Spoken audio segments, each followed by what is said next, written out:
I am going to discuss about sentences. So, under classroom teaching, I have discussed about some general greetings, introducing alphabet, numbers, name. So, further discussing among them oral simple sentence. आज मैं मौखिक सामान्य साधारण वाक्य पर चर्चा करने जा रहा हूँ।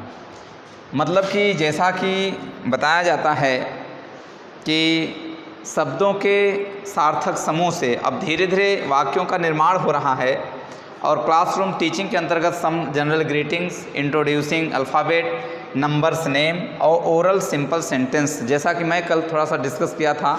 मैंने कल बताया था कि नेक्स्ट वीडियो में जो है मैं सेंटेंस, उसके काइंड्स, उसके थोड़ा सा प्रकृति, मतलब उसके जो उसकी जो रचना है उसके बारे में हम चर्चा करेंगे। जैसा कि जो सेंटेंस होता है, सेंटेंस के बारे में बताया जाता है कि ये जो सेंटेंस है वो वर्ड्स जो होते हैं, ये ग्रुप ऑफ वर्ड्स, आप थोड़ा सा जो शब्दों का समूह है इसी से इसकी संरचना होती है। अभी नेक्स्ट चैप्टर इसमें और आगे है, उसमें हम डिटेल से बताएंगे, उसके पहले हम थोड़ा सा चर्चा करते हैं। अब यहाँ पर जो टॉपिक है वो है ओरल सिंपल सेंटेंस। एक सिंपल शब्द का नाम इसमें आता है। जैसा कि जो सेंटेंस है वो 3 प्रकार का होता है। पहला होता है पॉजिटिव सेंटेंस, ये होता है पॉजिटिव सेंटेंस, और दूसरा होता है निगेटिव सेंटेंस। सेंटेंस की बात करते हैं, इसके बाद हम आपको बताएंगे कि ये सिंपल सेंटेंस क्या है। और इसके बाद तीसरा जो इसमें होता है वो इंट्रोगेटिव सेंटेंस होता है। तीसरा जो होता है वो इंट्रोगेटिव सेंटेंस होता है। इंट्रोगेटिव में डबल आर रहेगा। तीसरा जो होता है वो इंट्रोगेटिव सेंटेंस होता है। तो यहाँ पर क्लासिफिकेशन जो किया जाता है कि ये सिंपल सेंटेंस क्या है, इस पॉजिटिव सेंटेंस के अंतर्गत, मतलब ये सिंपल सेंटेंस क्या है। तो आप ये जान लीजिए कि जैसे जो लर्नर्स है अभी वो केवल सिंपल सेंटेंस को ही जान पाएगा, और जो सेंटेंस हैं, जो सिंपल सेंटेंस नहीं है, उसको जानने में थोड़ा सा कठिनाई होगी। तो जैसा कि मैंने आपको बताया कि ओरल सिंपल सेंटेंस के अंतर्गत ग्रुप ऑफ वर्ड्स जो होता है वही सेंटेंस बनता है। जैसा कि आप उसके मतलब कि द कॉन्सेप्ट, इंग्लिश मतलब अंग्रेजी का जो कॉन्सेप्ट है वो प्रारंभ होता है अल्फ़ाबेट से। तो अल्फ़ाबेट पर मैंने चर्चा किया। यहाँ तक देखिए, अल्फ़ाबेट जो होता है वो 26 होते हैं, मतलब जो वर्णमाला होता है उसके जो अक्षर होते हैं वो 26 होते हैं। अब ये वर्णमाला का जो कॉन्सेप्ट है उसको मैं डिस्कस करते हुए जो है नंबर्स, नेम और इसके बाद ओरल सिंपल सेंटेंस पर चर्चा कर रहा हूँ। तो जो सिंपल सेंटेंस होता है उसका मतलब ये होता है कि जब आप ग्रामर में जाएंगे, ग्रामर में डिस्कशन करेंगे, तो सिंपल सेंटेंस का कॉन्सेप्ट जो होता है उसमें ये बताया जाता है कि उसमें हेल्पिंग वर्ब आता है प्रायः। मतलब कि जो सिंपल सेंटेंस होता है वो हेल्पिंग वर्ब से बनता है। ये बहुत सरल सा वाक्य होता है।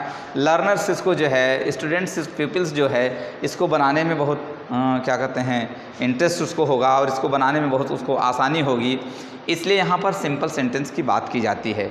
अभी अगले चैप्टर में हम सेंटेंस को पूरा डिटेल करेंगे, कितने प्रकार के सेंटेंस होते हैं, कहने वाले कितने होते हैं, बनाने वाले कितने होते हैं, उस पर चर्चा करेंगे। तो जैसा कि आप जानते हैं कि अभी थोड़ा सा चर्चा करेंगे कि टेंस जो होते हैं वो 12 होते हैं। तो 12 जो टेंस होते हैं, टेंस में जो वाक्य होते हैं, टेंस तो में सभी होते हैं, टेंस में जो क्या कहते हैं जो 12 टेंस होते हैं उसमें जो वाक्य होते हैं, मतलब इंट्रोड्यूसिंग ऑफ द सेंटेंसेज, मतलब वाक्यों का परिचय नहीं, मतलब वाक्यों का जो है वो क्या कहते हैं कि उसका डिटेल। जब वाक्यों के आप डिटेल में जाएंगे तो जो सेंटेंस बनेंगे वो सिंपल नहीं होते हैं, वो टेंस वाइज होते हैं, टेंस पर आधारित होते हैं। और जो सिंपल होते हैं वो जो 3 टेंस होते हैं, प्रेजेंट टेंस, ये पास्ट टेंस और ये फ्यूचर टेंस, ये जो 3 टेंस होते हैं, 3 टेंस का जो कॉन्सेप्ट होता है not movement in the tenses, मतलब कि जो मूवमेंट होता है, जैसे जो टेंस का कॉन्सेप्ट होता है वो टेंस का कॉन्सेप्ट का मतलब होता है कि आप टेंस को साधारण तरीके से जानिए, उसमें मूवमेंट नहीं होना चाहिए। मूवमेंट मतलब जब वो टेंसेज में कोई घटनाओं का वर्णन होता है तो वो जो है वो टेंस जो है 12 हो जाता है, और उस 12 टेंस के जो वाक्य बनते हैं वो साधारण नहीं होते हैं, बल्कि वो इसमें आएंगे पॉजिटिव में, निगेटिव में, इंट्रोगेटिव में। तो पॉजिटिव निगेटिव तो इसमें भी होता है, तो इसलिए यहाँ पर बताया जाता है कि जो आपने नंबर्स में अल्फ़ाबेट में जो आप क्या कहते हैं इंट्रोड्यूस किए हैं, जैसे यहाँ है which words were introduced by the teacher with the help of those words the learners should be made try a good meaningful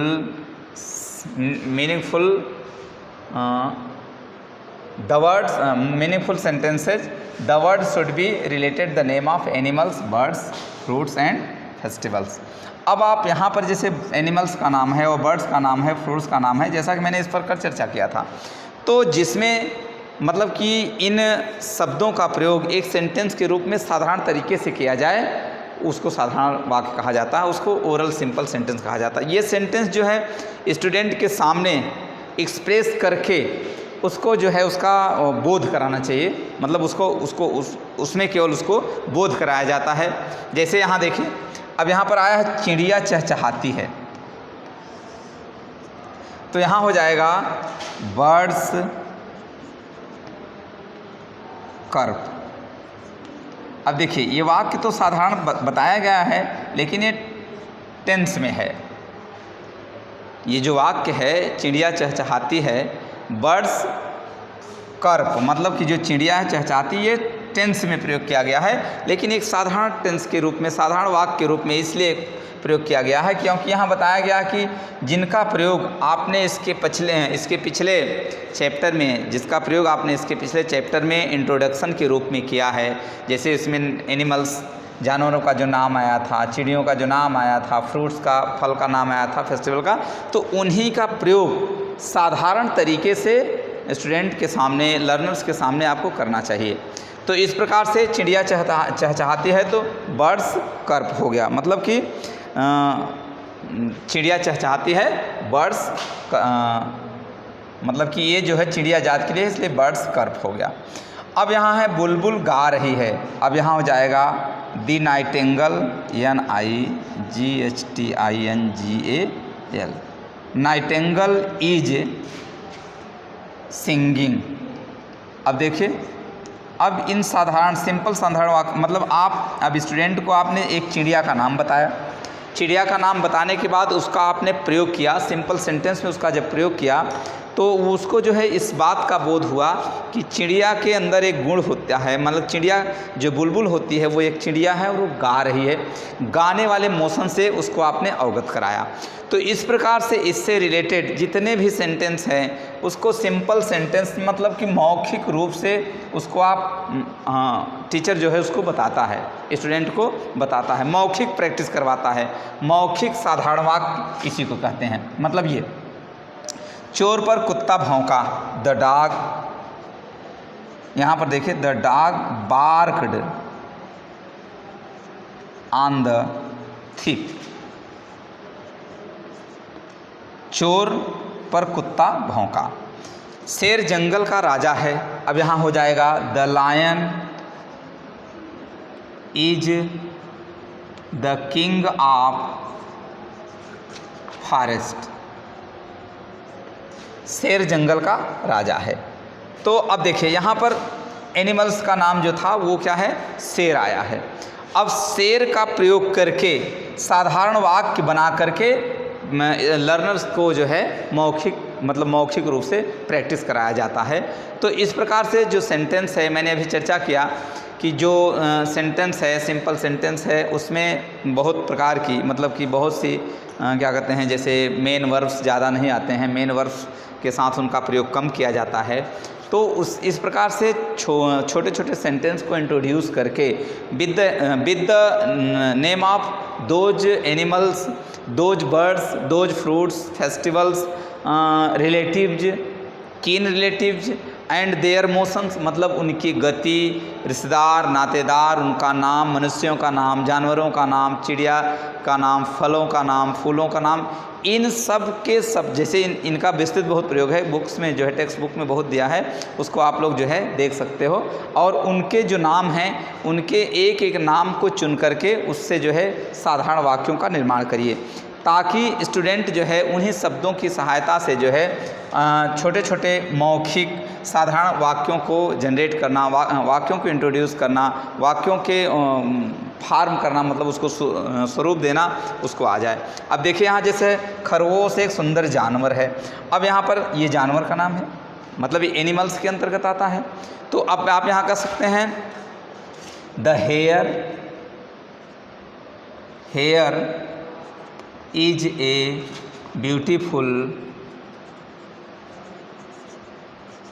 beautiful animal, creature भी लिख सकते हो, the here is a beautiful animal. अब आप देखिए यहाँ पर एक साधारण वाक्य बना और उस साधारण वाक्य को जो है स्टूडेंट के सामने उसका फॉर्मेशन, उसके रूप को, उसके प्रकृति को जो है बताया जा रहा है। अब इसमें जो खरगोश है, खरगोश मतलब कि एक कॉन्सेप्ट है, खरगोश जो एक मीनिंग है इसका इसमें प्रयोग किया गया। अब स्टूडेंट को जो है खरगोश का प्रयोग, खरगोश जो है शब्द है हेयर, उसका प्रयोग करके इस साधारण वाक्यों का निर्माण कर लेगा। अब इसके साथ ही साथ वो ऐसे वाक्यों को बोलेगा, जब बोलेगा तो उसकी जो क्या कहते हैं स्किल्स है, उसका जो मतलब कि ज्ञान है, उसका जो कौशल है वो धीरे धीरे बढ़ेगा। तो इस प्रकार से हमने आपको बताया कि सिंपल सेंटेंस के अंतर्गत पॉजिटिव सेंटेंस जो है, पॉजिटिव सेंटेंस में मतलब कि जो सहायक क्रिया के साथ, हेल्पिंग वर्ब के साथ जो प्रयोग किया जाता है, ग्रुप ऑफ वर्ड्स मतलब अब शब्दों को जोड़ करके जो है वाक्यों का निर्माण किया जाता है, ताकि स्टूडेंट को जो है कुछ न कुछ सीख मिले और वो जो है वाक्यों को बनाना सीखे। तो इस प्रकार से जो सेंटेंस का कॉन्सेप्ट है,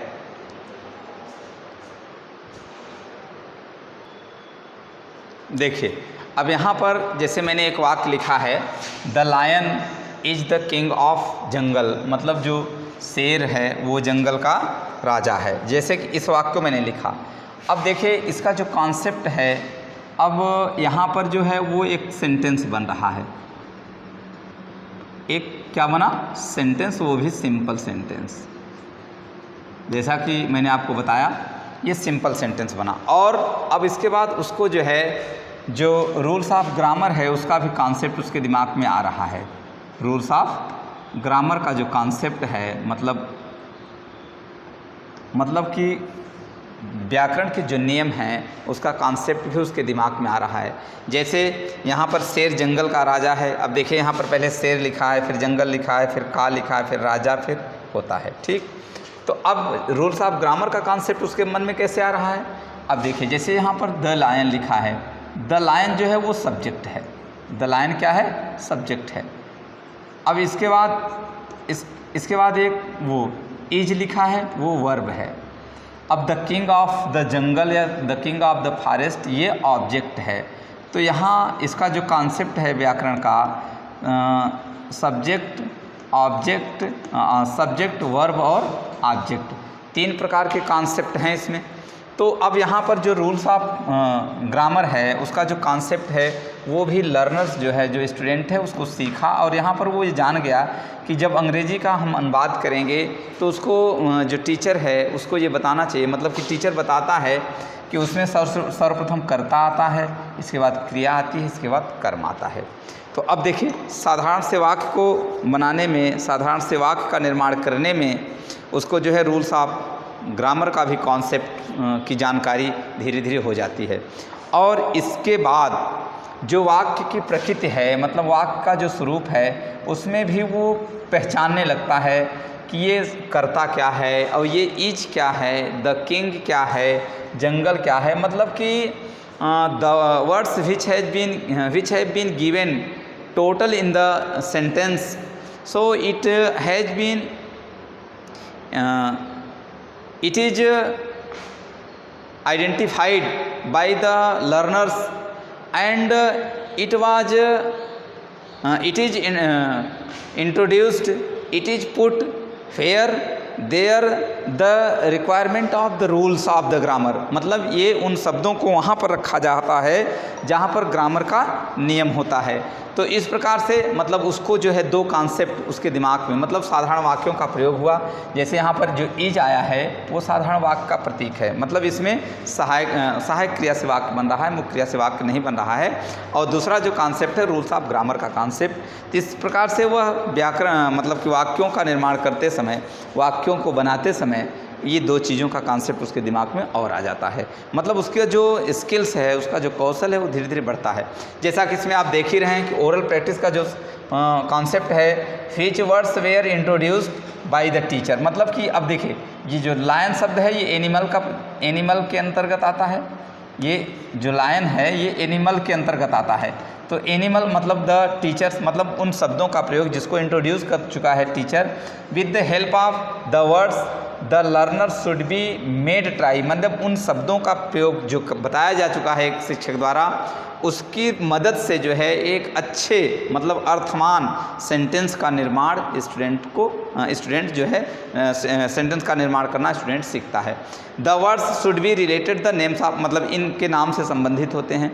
तो इस प्रकार से इनके नाम के जो शब्द हैं, इनके नाम जो हैं एनिमल्स के, बर्ड्स के, इनके जो नाम हैं उनका प्रयोग करना, उनके प्रयोग के साथ उसको एक सेंटेंस बनाने की प्रवृत्ति और सेंटेंस बनाने की कला को, सेंटेंस बनाने का ज्ञान उसको हो जाता है। तो इस प्रकार से हम ये देखते हैं कि जो ये सेंटेंस है उससे जो है लर्नर्स के बीच में so here there are 3 sentences. कस्तूरी हिरण भारत में पाया जाता है, यह एक साधारण वाक्य है। अब इसको यहाँ पर ट्रांसलेट किया गया है, मतलब स्टूडेंट ये जान गया कि जो मस्क है वो नाउन है, ये डियर जो है ये भी नाउन है।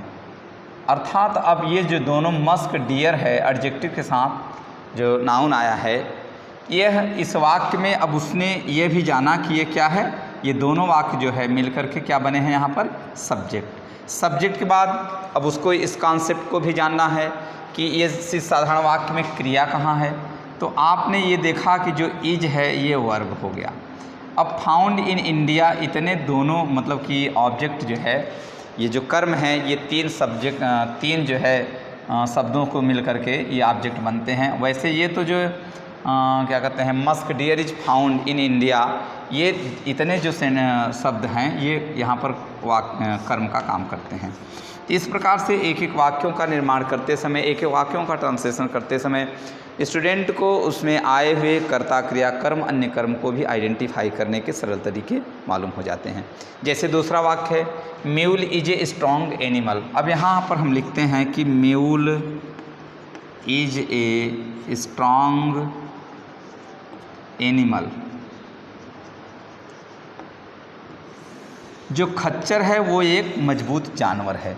अब ये जो म्यूल है ये क्या हो गया सब्जेक्ट, ये वर्ब, और ये स्ट्रॉन्ग ऑब्जेक्ट जो है इतना जो है क्या बन गया, स्ट्रॉन्ग एनिमल क्या हो गया ऑब्जेक्ट। इस प्रकार से अब जो लर्नर्स है वो ये सीख गया है कि वाक्य जो सेंटेंस बनते हैं उसमें कर्ता क्रिया कर्म इसी क्रम में जो है वाक्यों का ट्रांसलेशन किया जाता है कर्ता क्रिया कर्म के रूप में। इस प्रकार से अब अनुवाद करते करते मतलब अब उसने पहले तो अनुवाद के प्रकृति को सीखा कि अनुवाद कैसे बनता है। अब अनुवाद में अभी वो जो है जो शब्द आ रहे हैं उनके प्रोनाउंसिएट को मतलब उनके उच्चारण को बखूबी नहीं आइडेंटिफाई कर पा रहा है। तो अब धीरे धीरे जब वाक्यों का ट्रांसलेशन वो करना सीख जाएगा, जैसे आई हेट ए लिजार्ड, मैं छिपकली से नफरत करता हूँ, ये सब्जेक्ट हो गया, ये अब मेन वर्ब हो गया। अब देखिए कुछ ऐसे वाक्य हैं जिसमें मुख्य क्रिया भी आई है, तो मुख्य क्रिया और सहायक क्रिया में भी अंतर वो समझ जाएगा। मुख्य क्रिया वो होती है मतलब जिसे किसी कार्य का होना या करना पाया जाए, और सहायक क्रिया वो होती है जिससे वाक्य को पूर्ण किया जाता है। मतलब कि सहायक क्रिया में प्रायः मुख्य क्रिया का अभाव रहता है, मुख्य क्रिया नहीं आती है, वाक्य जो है पूरा सहायक क्रिया पर ही डिपेंड रहता है, उसी से कंप्लीट हो जाता है। और जहाँ पर मुख्य क्रिया होती है वाक्य जो है मुख्य क्रिया से मतलब वाक्य का जो कम्प्लिकेशन होता है, मतलब उसका जो पूरा पूरक जो होता है उस मुख्य क्रिया से होती है। तो इस प्रकार से अब वो दोनों में अंतर भी समझ जाएगा कि सहायक क्रिया वाला वाक्य किसको कहते हैं और मुख्य क्रिया वाला वाक्य किसको कहते हैं।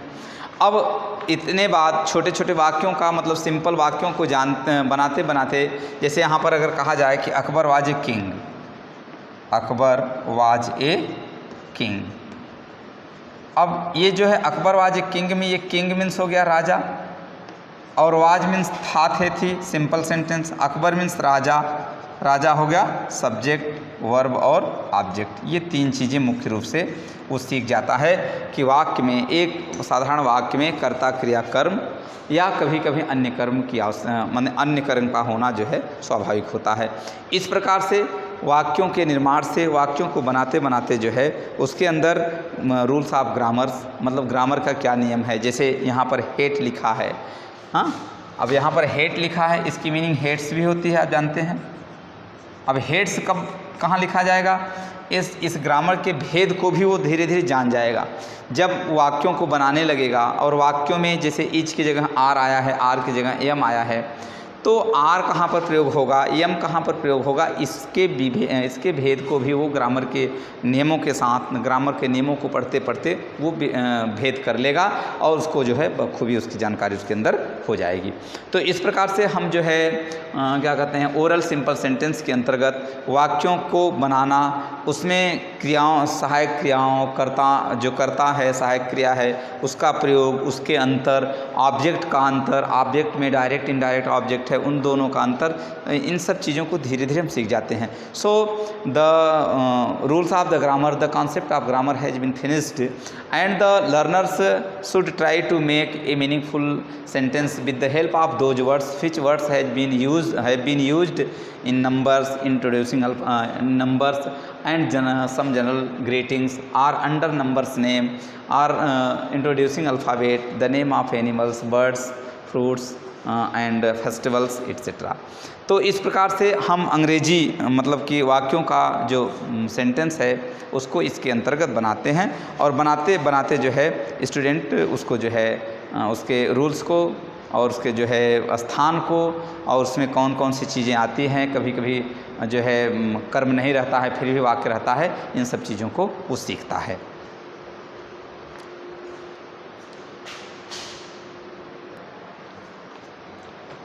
अंडर ओरल सिंपल सेंटेंस, अब जब हम मौखिक साधारण वाक्य को सीख जाते हैं तो उस मौखिक साधारण वाक्य को जो है इंट्रोड्यूस करते हैं, उसको हम बोलते हैं, उसको वाचन के अंतर्गत मतलब उसको स्पीक करते हैं, उसको हम बोली में ले जाते हैं, उसको बोलते हैं। तो जब हम सेंटेंस को, जैसे मैंने एक सेंटेंस बनाना सीख गया, जैसे Akbar was a king, Akbar was a king. अब जैसा कि मैंने अभी चर्चा किया है, आपसे बताया है कि यह एक वाक्य का निर्माण हो गया। स्टूडेंट ने इसको एक वाक्य जो है उसमें एक व्यक्ति, राजा जो था वो अकबर, उसका नाम उसमें आया, उसका प्रयोग किया। अब अकबर के शब्द से एक उसने सेंटेंस का निर्माण किया। अब सेंटेंस के निर्माण के साथ साथ अब उसको अकबर तो पढ़ना वो जानता था, अब उसको वाज पढ़ा, इसके बाद ए पढ़ा, इसके बाद किंग पढ़ा। तो अब उसने क्या किया, सेंटेंस को मतलब कि मीनिंगफुल तरीके से, सेंटेंस को करेक्ट प्रोनाउंसिएशन के तरीके से उसको मतलब बोलना सीख गया। अब जब बोलना सीख जाएगा, मतलब कि स्पीकिंग सेंटेंस की पद्धति पर, स्पीकिंग सेंटेंस के कॉन्सेप्ट जब वो पहुंचता है तो स्पीकिंग सेंटेंस के जो कॉन्सेप्ट होते हैं उससे उसके और क्या फ़ायदे होते हैं उसको इसमें दिखाया जा रहा है। जैसा कि मैंने अभी आपको संक्षिप्त रूप से चर्चा किया है, फिर मैं बता दे रहा हूँ। तो उसमें ये बताया जाता है कि यदि स्टूडेंट और मतलब वो जो लर्नर्स है, जो विद्यार्थी है, वो सेंटेंस को अभी बनाना सीखता था, अभी बनाना सीख रहा है, मतलब उसमें व्यक्ति का नाम, वस्तु, स्थान का नाम ला करके जो है कर्ता के रूप में प्रयोग करके सहायक क्रिया के साथ, कर्म के साथ उसको जोड़ देता है। अब जोड़ने के साथ उसको ग्रेजुअली मतलब धीरे धीरे ही tries to tell the sentences which has been made by the student the learners, मतलब कि उसके द्वारा जो बनाए गए सब सेंटेंस हैं उसको बोलेगा। जब बोलेगा तो उसमें किस चीज़ का मतलब किस चीज़ का क्रिएशन होगा, किसका लाभ होगा, ये चीज़ें यहाँ पर बताई गई है। 1 में नो एनफ वोकैबुलरी, जब आप धीरे धीरे किसी सेंटेंस का निर्माण करने लगेंगे तो आपको किसकी ज़रूरत होगी, शब्दकोश की ज़रूरत होगी, शब्दावली की ज़रूरत होगी। तो इसलिए यहाँ पर 4 पॉइंट दिए गए हैं, 1 2 3 4, मतलब कि ये जो पॉइंट दिए गए हैं इसमें उसके जो है कौशल का विकास होता है। तो जो पहला कौशल उसका जो डेवलप करेगा वो क्या है, वोकैबुलरी, शब्दावली का, उसको जो है शब्दावली की संख्या उसको उसके अंदर बढ़ेगी। वो शब्दों को, नए नए शब्दों को खोज करके उनको जो है एक पहेली के अंतर्गत उसको एक क्या कह सकते हैं कि रिकॉर्ड के अंतर्गत वो धीरे धीरे उनका जो है संकलन करेगा और उसको सीखेगा, उसको बोलेगा, उसका यूज करेगा। 1 में नो ग्रामर, अब जब शब्दों का प्रयोग आप जैसे करेंगे, जैसे यहाँ हमने लिख दिया एप्पल, मान लीजिए सपोज दैट एप्पल मैंने लिख दिया, अब एप्पल एक शब्द है। अब ये कह रहे हैं कि 1 में नो मतलब एक व्यक्ति जो सेंटेंस बनाने का उत्सुक हो, सेंटेंस बनाने की चेष्टा रखता हो, तो वो जब शब्दों का प्रयोग करने लगेगा तो उसको ग्रामर की जानकारी हो जाएगी। क्योंकि साधारण वाक्यों मतलब जितने शब्द होते हैं उसको आप बखूबी वैसे नहीं रख देंगे, आप जब उसको रखेंगे तो you will put these words under the rules of grammar, otherwise the sentence, the meaning of the sentence will be error, खराब हो जाएगी। तो जैसे है, तो अब यहाँ एप्पल जैसे एक शब्द आया है, अब एप्पल को मैं जो है सेंटेंस के अंतर्गत ले जाना चाहता हूँ तो लिखूँगा एप्पल इज स्वीट, मतलब ये कहा जाएगा कि जो सेब है वो क्या है, मीठा है। अब देखिए एप्पल का प्रयोग जब आपने किया तो इसको एक साधारण वाक्य का रूप दे दिया। तो साधारण वाक्य का रूप देंगे तो ग्रामर की आवश्यकता पड़ेगी, जैसा ग्रामर व्याकरण वह विद्या है जिससे किसी भी विषय को ठीक ठीक पढ़ना लिखना समझना आ जाता है। तो अब आ गया, अब हाँ तीसरे स्टेप पर चलते हैं। 1 में know the rules of translation या ट्रांसलेशन क्या है, जो अनुवाद है वह एक भाषा को दूसरी भाषा में रूपांतरित करने के नियम को, रूपांतरित करने को अनुवाद कहते हैं, और रूपांतरित करने का जो नियम है उसको हम व्याकरण कहते हैं। मतलब रूपांतरित करना जो है वो ट्रांसलेशन होता है, और माध्यम जो होता है, किस माध्यम से आप रूपांतरित करेंगे, the way are the rules of translating is called also grammar. मतलब अनुवाद, मतलब वाक्यों का रूपांतरण करते समय, एक भाषा को दूसरी भाषा में ले जाते समय आपको व्याकरण की ज़रूरत पड़ती है। इस प्रकार से आपको किसकी ज़रूरत पड़ी है, कौन कौन चीज़ें सीख रहे हैं, वोकैबुलरी, ग्रामर और ट्रांसलेशन। लास्ट में है 1 में no other beautify factor of for better English, मतलब अब धीरे धीरे उससे सुंदर 1 में नो अदर ब्यूटीफाई फैक्टर, और अन्य जो सुंदर या सहज या जो सरल तथ्य हैं उसको अंग्रेजी को और सरल बनाने के लिए उनका प्रयोग करते हुए अंग्रेजी को और सरल बनाने के जो नियम हैं, जो तौर तरीके हैं, उसको भी आप उसके तहत सीख जाते हैं। तो इस प्रकार से स्पीकिंग सेंटेंसेज के अंतर्गत क्या है, 4 चीज़ें जो है लर्नर्स में, 4 चीज़ें जो है पीपल्स में और बढ़ती जाती है। इनको जानने की जिज्ञासा और चेष्टा उसके अंदर होती है, इसलिए स्पीकिंग सेंटेंस के ये लाभ हैं। So I mean to say that the valuable points are the advantages of speaking sentences are in number 4. 1 में नो इनफ वोकैबुलरी, मतलब अधिक शब्दावली उसके अंदर, अधिक शब्दावली को जानने, अधिक शब्दावली को रखने, अधिक शब्दावली का शब्दकोश की क्षमता उसके अंदर हो जाती है। 1 में नो ग्रामर, व्याकरण के रूल उसको मालूम हो जाते हैं।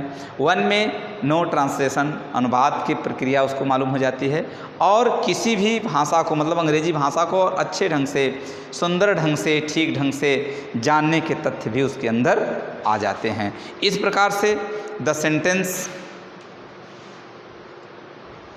प्रकार से अंग्रेजी के जो मतलब कि सेंटेंस हैं, स्पीकिंग जो सेंटेंस है उसके अंतर्गत जो है इन सब चीज़ों को स्टूडेंट सीखता है। अब हम आपको नेक्स्ट कॉन्सेप्ट पर ले चलते हैं। वो जो कॉन्सेप्ट है वह यह कॉन्सेप्ट है कि अब उन शब्दों के साथ जो सेंटेंस का निर्माण आप करते हैं उनमें आए हुए जो शब्द हैं उसके सही करेक्ट प्रोनाउंसिएशन को कैसे करेंगे। तो इस प्रकार से अब हम उस कॉन्सेप्ट पर चर्चा करते हैं और यह जो ओरल सिंपल सेंटेंस का जो कॉन्सेप्ट है वो जो है समाप्त होता है और हम अब नेक्स्ट चैप्टर पर जो है चर्चा करेंगे।